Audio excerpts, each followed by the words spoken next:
Hello, everybody, and welcome to Non Sequitur News for August 20th, 2025. This is a Time Machine episode. Today we're going to be talking about, it's Season 4, Episode 232.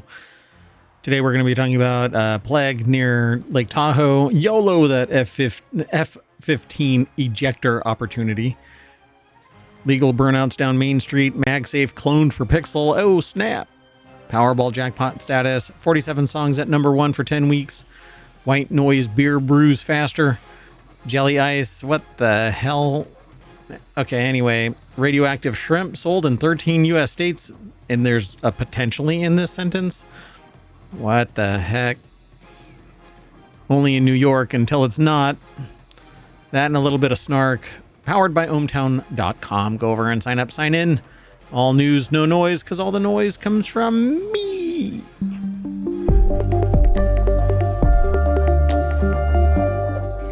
Let's get going. The first article is over in the Wanted channel. Plague case confirmed near Lake Tahoe after it says likely flea bite in the article. I don't know. It's the first confirmed case of the plague, the same disease that wiped out millions in the 14th century in the region since 2020. The article is over at gizmodo.com. Natalia Mesa put the article together.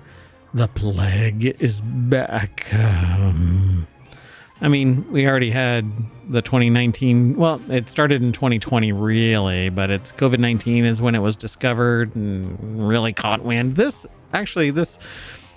microscopic image of the bacterium Yersinia pestis. This one right here looks like a cyclops, kind of like a meh look on his face, right? It has that one little dash for the mouth. This one over here totally looks like that weird bat from what is it? The weird bat from the cartoon. Oh my god, I forgot the name of it. Anyway, looks like one of the characters from a movie. I just watched it. My brain is breaking. Anyway, so plague is naturally present in many parts of California, including higher elevations of El Dorado County, says Kyle Fliflet, acting director of public health in El Dorado County in Northern California. They said in a statement, it's important that individuals take precautions for themselves and their pets when outdoors, especially while walking, hiking, or camping in areas where wild rodents are present. So everywhere. Plague is rare in the U.S., according to the CDC, which may or may not exist as time goes on. Affecting 7 people in the U.S. per year, mostly in western states. Yep, those western states. The disease is endemic in many California counties and other parts of the western U.S. where it circulates among wild rodents and other animals. And earlier this month, a cat in Colorado tested positive for the plague. Last month, an Arizona man died after contracting the disease. That person developed a pneumonic form of the plague in which the bacterium spreads to the lungs due to an untreated bubonic infection. Yersinia pestis. If I ever have a daughter, that's going to be their name. It's such a pretty name, Yersinia pestis. Next article is over in FourWheelTech. F-15's ride-along passenger hits eject on the ground. Hey man, who hasn't wanted to do that? So it would be super embarrassing if instead you ejected while still on the ground. That would be bad and dumb. But yeah, that's bad and dumb because Nicholas Werner put the article together. It's over in jalopnik.com. Some poor sod had a very bad day on August 12th during a backseat ride-along in an F-15 Deagle. It's a F-15D Eagle. Aero Time reports this was at Barnes Air National Guard Base in Massachusetts, home to the Fighting 104th Fighter Wing. This was apparently meant to be a so-called incentive flight in which a member of a non-pilot member of the wing was allowed to a chance to be flown in a fighter jet. The person sure did fly, not just in the way that they expected. While still taxiing on the runway, they managed to trigger their ejection seat blowing off the canopy and then blasting up into the sky. It says, thankfully, the F-15's ejection system is rated for 0-0, meaning they can actually be on the ground and still. In this case, that resulted in 0 injuries as well. So nothing was wounded but dignity and thousands upon thousands of dollars. Did they actually do that? Yeah. Oh, look, it's actually there. You can actually watch this take place. It's over at jalopnik.com. All right, let's keep going. The next article is over in FourWheelTech. This small town car has some legal burnouts down Main Street. So this town, actually, Kittitas, I guess, Washington, actively encourages participants to light up in sanctioned, controlled burnouts at the Cruisin' Kittitas Kittitas. There we go. Kittitas car show and burnouts in Kittitas, Washington. Yeah, pretty cool. Until it's not, because if you look at this, it's controlled in the sense that if anybody loses control, they're going to be in the crowd. Justin Hughes over in jalopnik.com put the article together. This is the only burnouts on public streets in the United States that we can find, so it's a pretty unique event, says President of Kittitas County Chamber of Commerce, Amy McGuffin, told Apple Valley News Now. While the burnout competition is in the middle of Main Street, is the grand finale. The car show takes center stage for much of the day. Other activities include a mini golf course, a poker walk, like a poker run, but without the motorcycles. Not sure what that is. So light them up legally is what it says, and they have a whole article about it. So this is part of where we typically write yet another reminder not to do burnouts like an idiot, but if you can make it into a Central Washington next year's Cruisin' Kittitas event, knock yourself out. Let's keep going. The next article is over in Late Night Geeks. Google launches its own MagSafe with Pixel Snap. That's right, Google is launching its own clone of the MagSafe puck.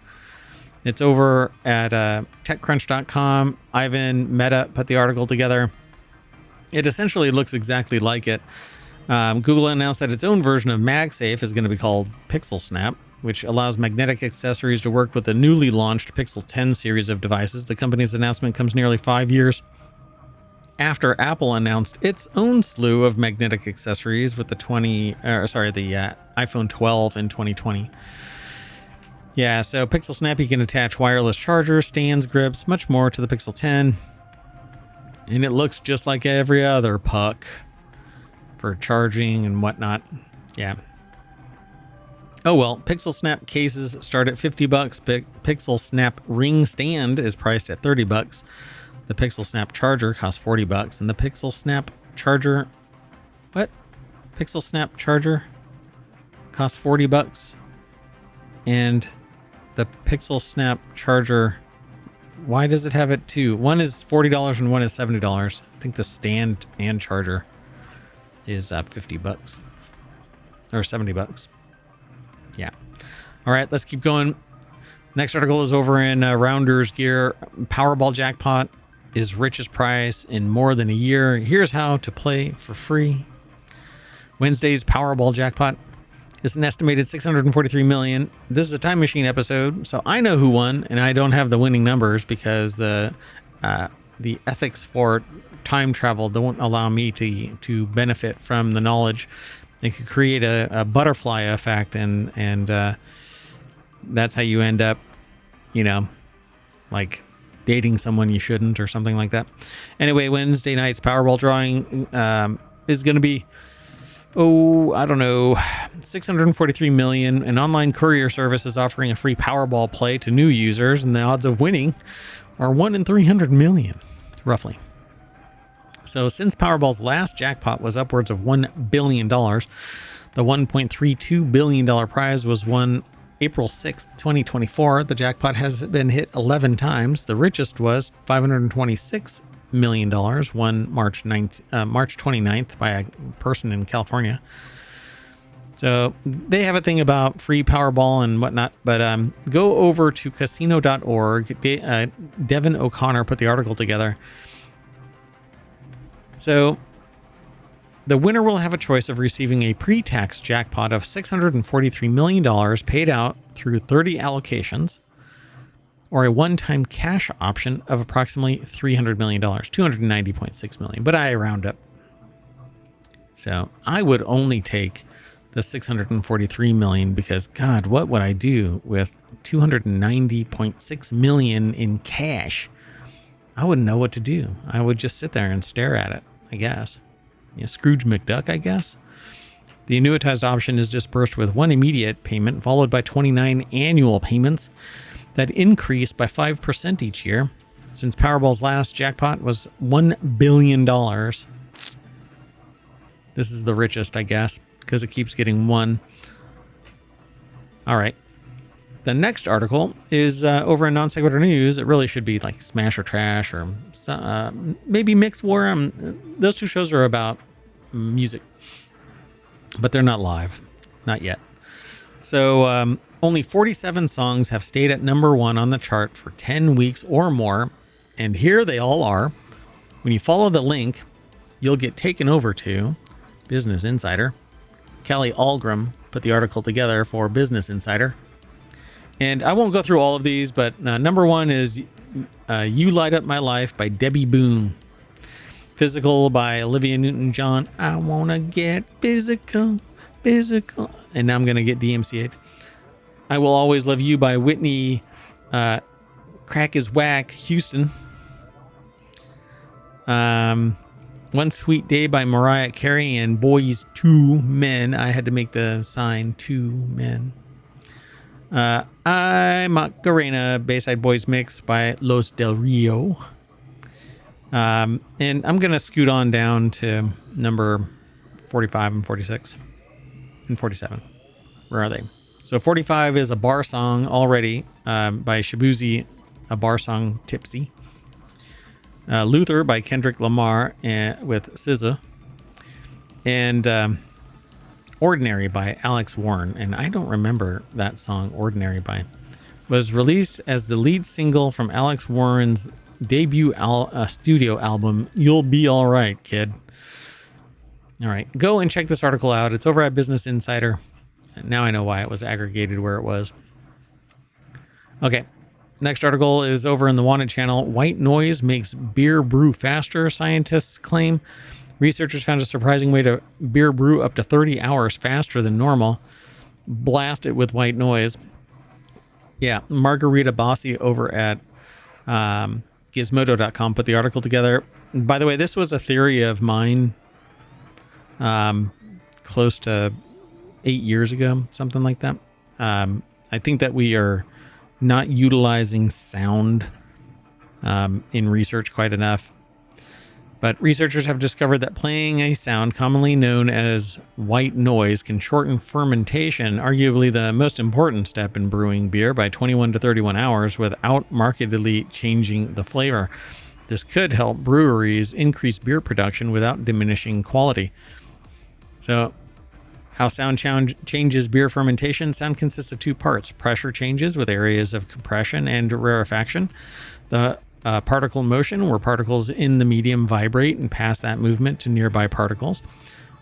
The study investigates the effect that the particle motion component of audible sound has on beer fermentations using linear actuators that predominantly deliver the particle motion component of sound rather than the pressure component. The researchers wrote in a paper published in May in the journal Food Research International. In other words, the scientists wanted to find out if vibrations, rather than sound pressure, might speed up the fermentation process. And it probably does because it moves things around. Whereas usually the only thing that moves anything around is